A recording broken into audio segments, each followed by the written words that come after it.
A breath of darkness. Svetlana woke up in the middle of the night to a muffled sound. Her heart pounded wildly, as if warning her of an unseen danger. For a moment she lay still, eyes wide open, trying to convince herself it was just the old house settling. But then it came again, a low, dragging noise, like something heavy being moved across the wooden floor. Taking a deep breath, she swung her legs over the side of the bed. Her bare feet met the cool floorboards and she shivered, more from the weight of the silence than the chill. Reaching for the lamp on her bedside table, she flicked the switch, but nothing happened. The darkness pressed in closer, suffocating in its intensity. Her fingers trembled as she reached for her phone, but it wasn't where she left it. The sound came again, louder this time. It was in the hallway now, just outside her bedroom door.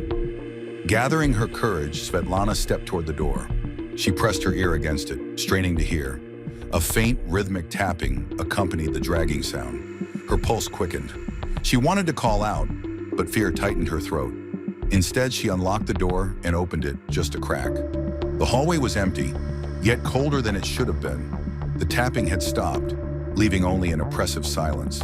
Svetlana hesitated before stepping out. The wooden floor creaked under her weight, the sound echoing through the house.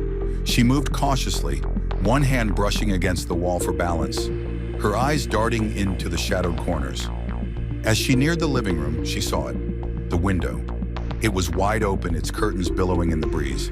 She could have sworn it had been closed when she went to bed. Her stomach twisted into knots as she approached it. The moment she touched the curtain to pull it back, she froze.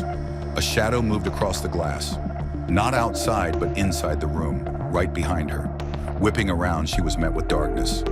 "Who's there?" she whispered, her voice barely audible. The air grew heavy, suffused with a strange energy. Her skin prickled as if unseen eyes were watching her every move. She backed away, but her heel caught on the edge of the rug, and she stumbled. A low, guttural whisper filled the room, not from any single point, but from everywhere at once. "You can't escape!" Her heart raced.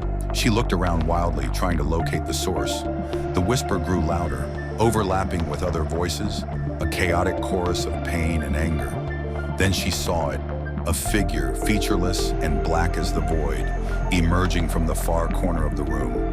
It wasn't walking, but gliding toward her. Its presence was suffocating, its form flickering as though it existed in multiple dimensions at once. Svetlana backed up until her spine hit the cold glass of the window. "What do you want?" she demanded, her voice cracking. The air grew heavy, suffused with a strange energy. Her skin prickled as if unseen eyes were watching her every move. She backed away, but her heel caught on the edge of the rug, and she stumbled. A low, guttural whisper filled the room, not from any single point, but from everywhere at once. "You can't escape!" Her heart raced. She looked around wildly, trying to locate the source. The whisper grew louder, overlapping with other voices, a chaotic chorus of pain and anger. Then she saw it, a figure featureless and black as the void, emerging from the far corner of the room. It wasn't walking, but gliding toward her. Its presence was suffocating, its form flickering as though it existed in multiple dimensions at once. Svetlana backed up until her spine hit the cold glass of the window.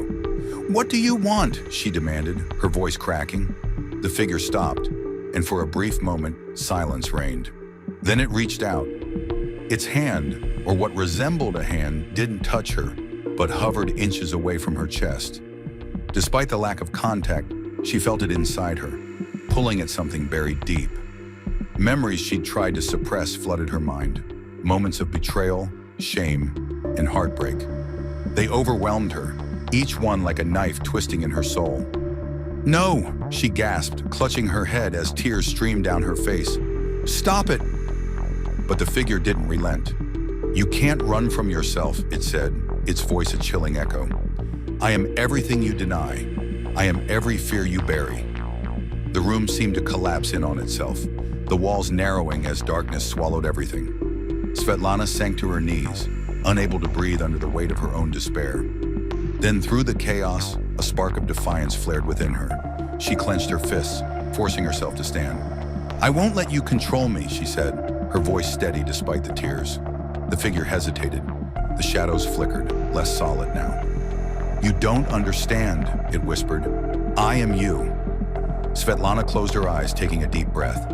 The memories, the pain, they were hers, but they didn't define her. "No," she said firmly. "You're only a part of me, and you don't own me." The figure shuddered, its form breaking apart like smoke caught in a breeze. The voices faded, leaving behind a profound silence. When Svetlana opened her eyes, the room was as it had been before, dimly lit by the moonlight streaming through the open window. The air felt lighter, and her chest no longer ached with the weight of fear. The next morning, as she stood in front of the mirror, she noticed a faint mark on her wrist. A thin, almost imperceptible line, like a scar left by invisible chains. Svetlana smiled faintly. She had faced her darkness and survived. And though she knew it might return, she also knew she was stronger than it.